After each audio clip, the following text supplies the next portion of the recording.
ako sa riadili na deň stále dieťaťa. Bol večer a práve som si pozeral, čo mám nové na mojich sociálnych sieť. Vypal som mobil a zaspal som. Bolo ráno a zobudila som sa na lúč z okna. Vstal som z posteľ a zarazila som sa. Niečo mi prišlo zle. Veľmi zle. Odrazu mi prišla moja izba obrovská. Pozerala som sa do zrkadla. Bola som v šoku. Bola som dieťa. Mohla som mať tak 12 rokov. Vtedy som si to uvedomil. Bol deň detí. Aspoň budem znova dieťaťom na jeden deň. Všetko, na čo som bola zvyknutá, pominulo.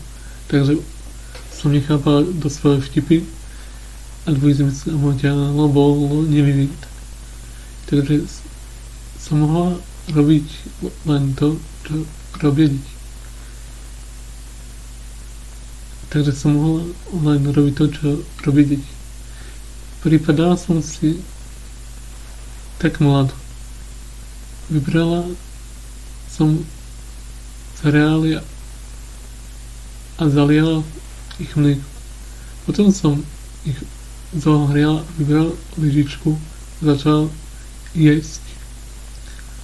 Bola som v dome len ja, lebo už som bola dospelá.